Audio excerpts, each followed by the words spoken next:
We're live. Yeah, this is a quick video on how to upgrade your system.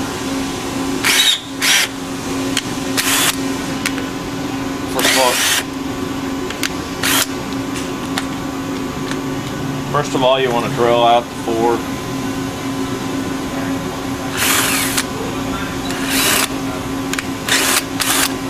pop rivets in the back.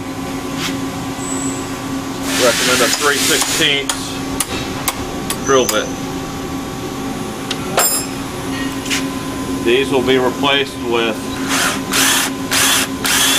self-tapping screw at the end. If you already have a self-tapping screw, just remove the self-tappers with a socket or an end wrench. That shouldn't have happened.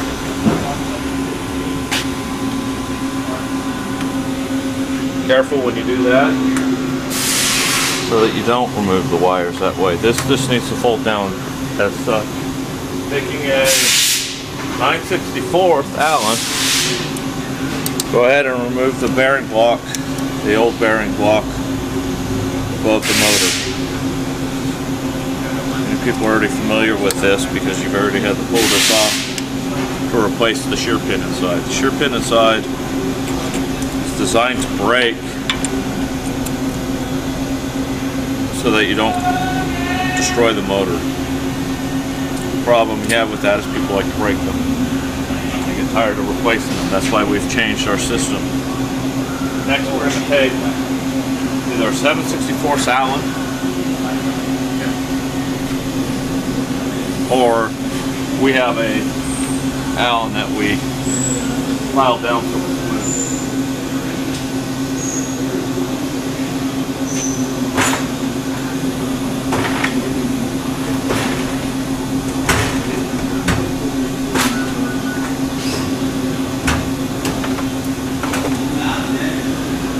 With the hammer, we're going to remove that shear pin. Boom, gone, out. Using a 3/16 punch or something a little larger than an Allen may work. Punch would work best. You have to punch out the pin, which can be difficult.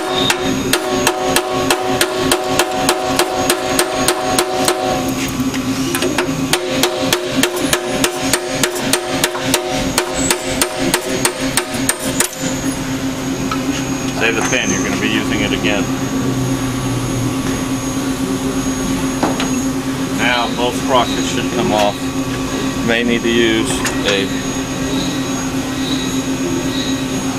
screwdriver to pry them up a little. May not. We're going to be saving the 8/2 sprocket. This is going to be fun.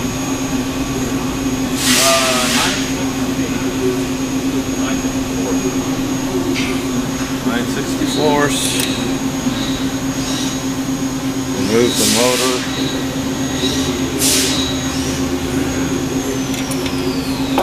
We will not be reusing these bolts. There's also a small ring that can come off the motor. We will not be reusing that. As such. After you remove the original drive sprocket, you're going to have to flip this bushing over, which is not a simple task. With a flathead screwdriver, we're going to remove.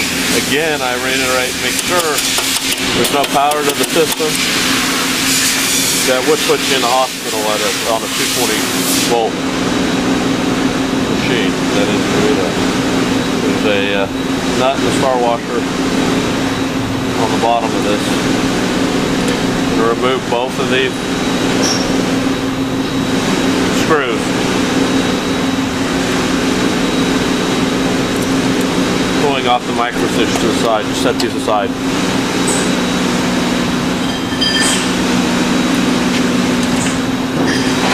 Next we have to remove this pin. This pin does not come out, it goes in. Setting the micro switch down below the bracket. You're going to take your 3/16 roll pin and carefully knock it in. Takes a while.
See, if the pin goes beyond this slit right here, that's where you want to get past. Now you're going to have to pick the head unit up off of that shaft.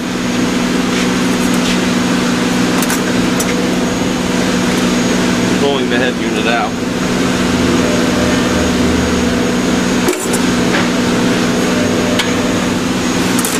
Want to remove the bushing that was in there, and you're going to flip it upside down so it sits on the shaft like this. This shaft, it should go on smoother than this. Your shaft has already been pre-drilled, so there's a slight burr on the shaft right now. Once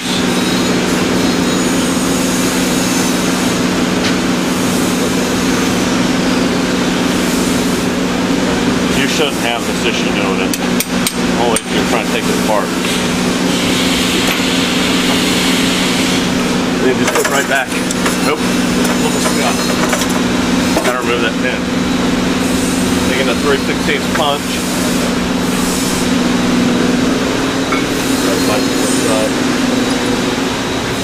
You gotta pull that pin back out.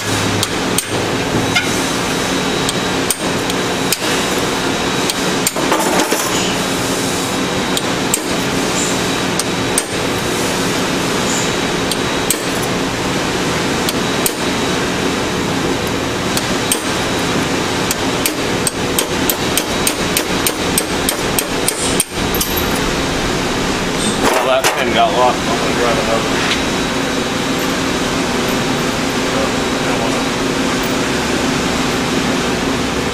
Don't want to lose your pin. Go ahead and place the head unit back up on top, lining it up and lining the bushing. See how the bushing pushes through? Hold this back down, around. Now, and if you look down below, you'll see there's a pin right here. That pinhole lines up with the pinhole up top.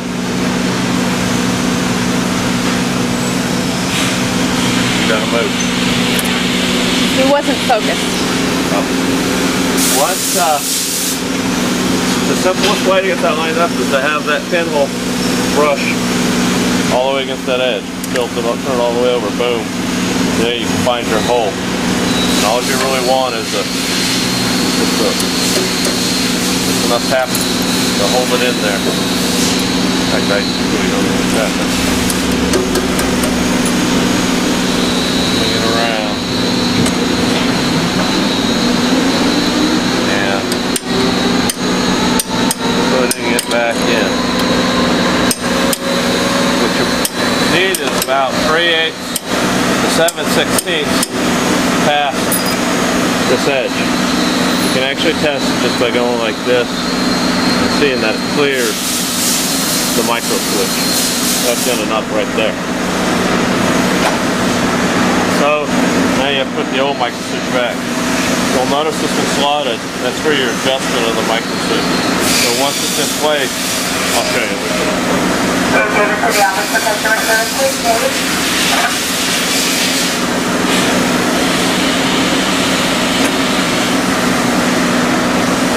This is going to be a little tricky to get back through. You got a hole. Got some with small fingers that helps.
Push as it should be.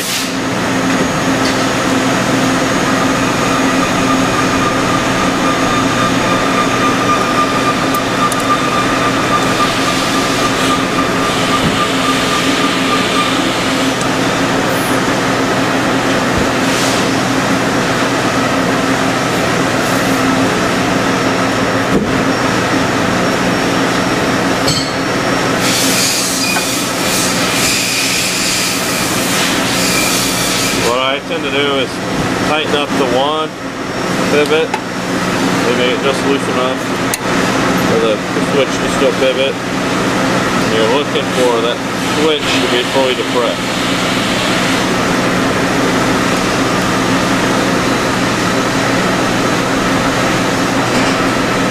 When the rod goes up, when the roll pin goes up, just tighten it up.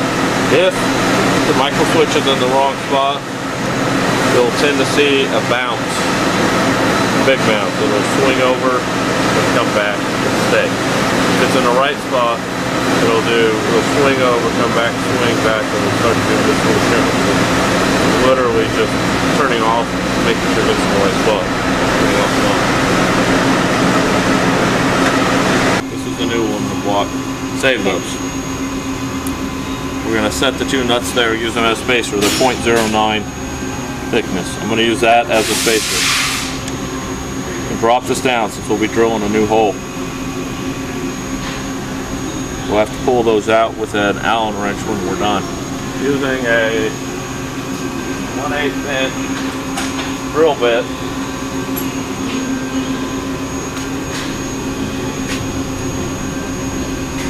We get to ignore the old hole because it's further down on the spindle shaft. Set that down on there. Just line that up with this hole. And we're going to drill all the way through the shaft. We want this as level as you can get it. I've already drilled it out. And I want to be careful of the chips.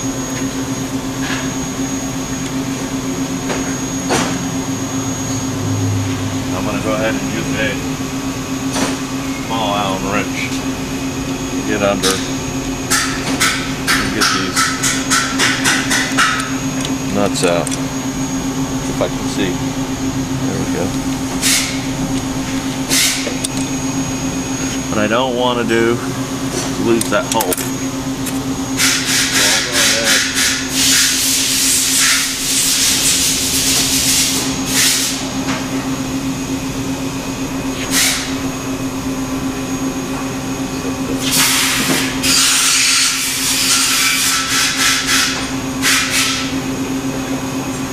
Tap that hardened roll pin in right now.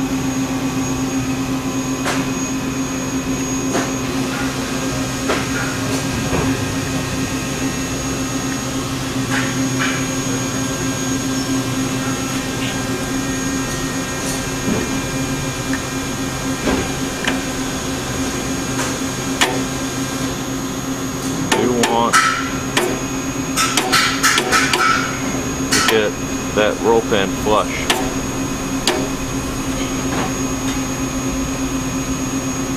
So it doesn't wear on the bearing. You can see the nuts came out now. Again, those are the nuts from the old block. Go ahead and pull. Motor should slide back and forth. Load up nice and tight. You'll want to try to line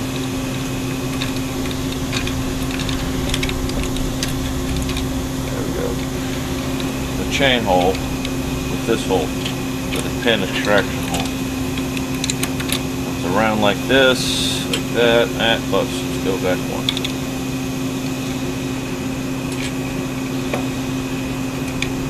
Well, actually, we should be about there. Then I can pull it back.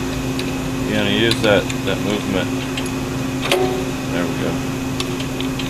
Put that around here. Not enough.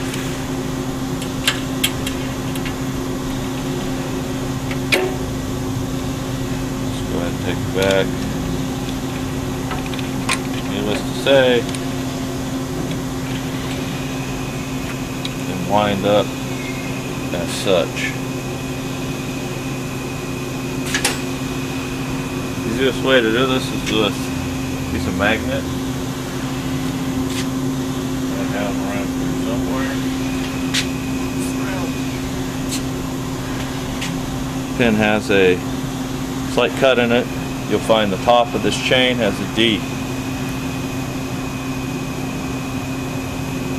We're going to want to make sure the D is up. Easier to take. Line it up about there. Get it up through.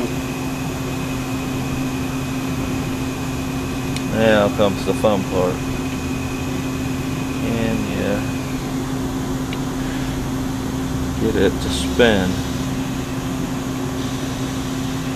so that the D is lined up. You can try to do it ahead of time.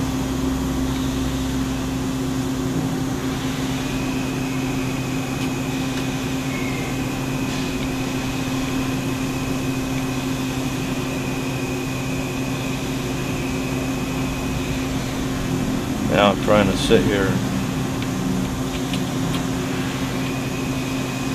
spin the lower pin, the head of the pin, so it turns around with the flat part. I'm almost there. Come on, you're close. Ah, got it. Now, take and slide the cotter pin through.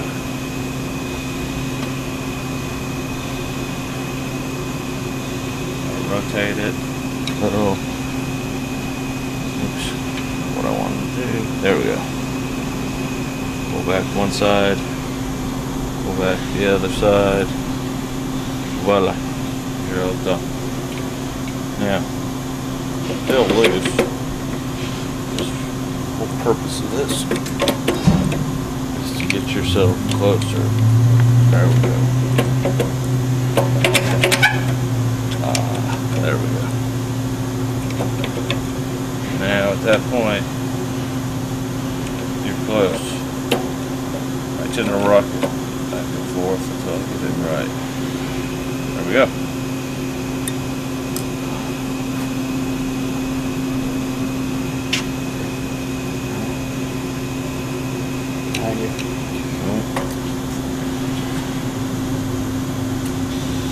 One of these. I believe it's 3/32. Give yourself some tension. Try to center it up the best you can. See if I'm kind of rocking, trying to find that magic spot. You want to do more tension on the back than on the front, if possible. Tighten the backs up first.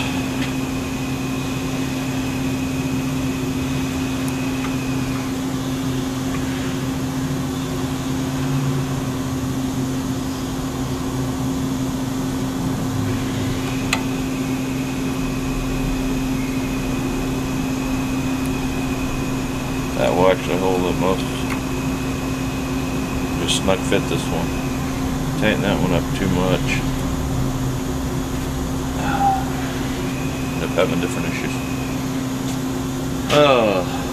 Last aluminum block. Brass part goes down. It's right over as so. Just center it up on that motor shaft.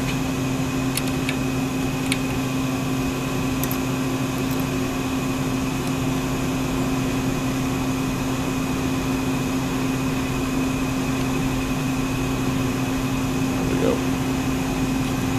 Slots are in there too.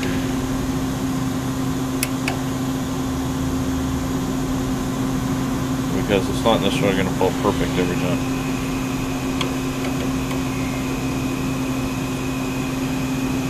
Now,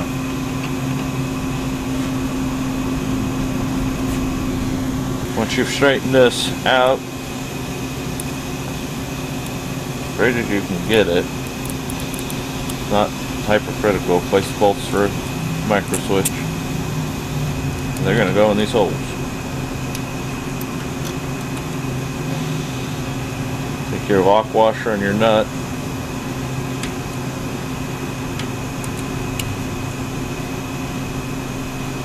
Tighten them on up.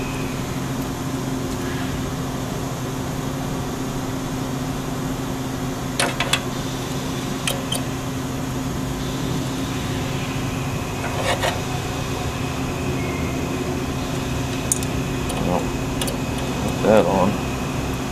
There.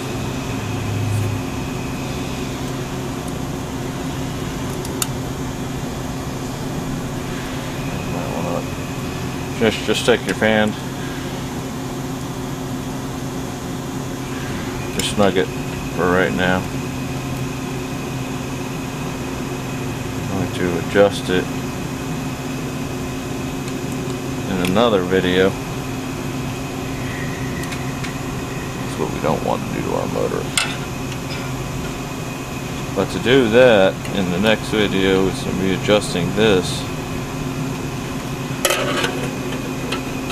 Want to get it just right, and the only way to tell if it's just right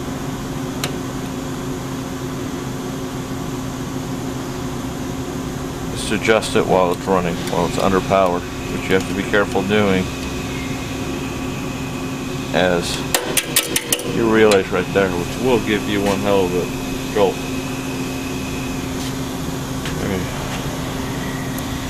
With that, that is the upgrade for the chain tensioner and the removal of the shear pin with the hardened roll pin.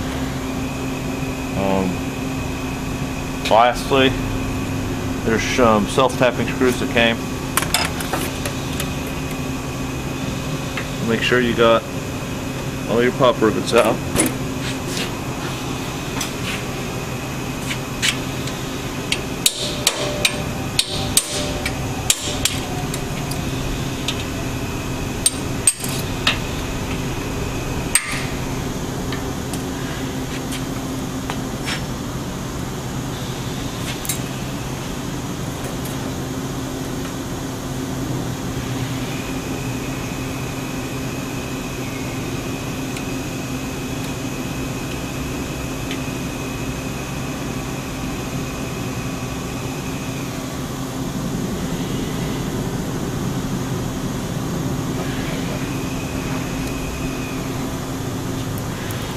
The pop rivets are out. We will then take and use self-tapping screws to go right back into the holes where we were at. That's in reverse. So, next thing to do is replace the collar. Collar is used in place of, the new collar is used in place of the shear pin. So because this won't shear, we have to have somewhere else that'll give. If somebody were to grab on it like you're not supposed to do. You want to lock, unlock, jam nuts, back off 2 bolts.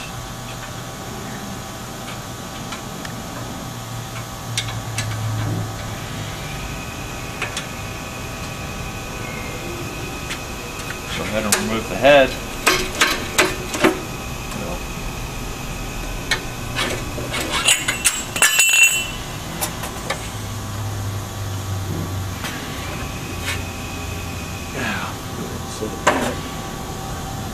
Get the new collar. When you're looking at it, you don't want to go past here. Either bolt. We'll be doing that in a moment.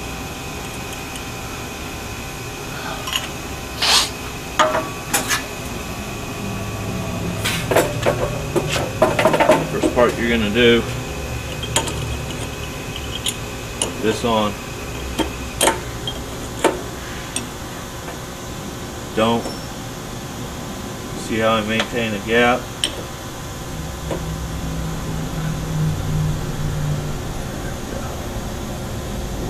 What you want to do is finger tighten this.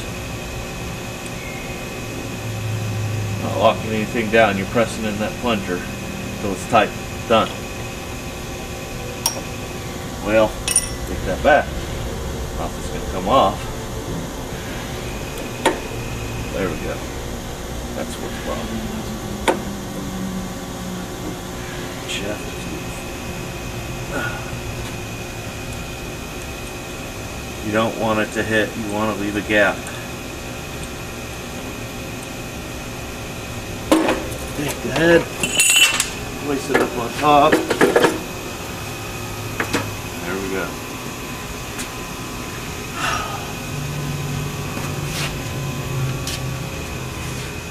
Too dark back there.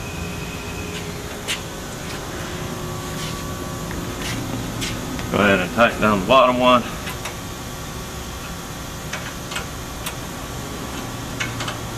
That's going to lock it down on the tube.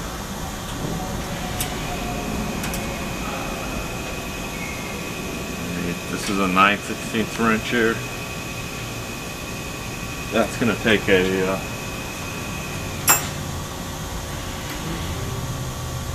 5/16 Allen. You're going to tighten that so it stops like that.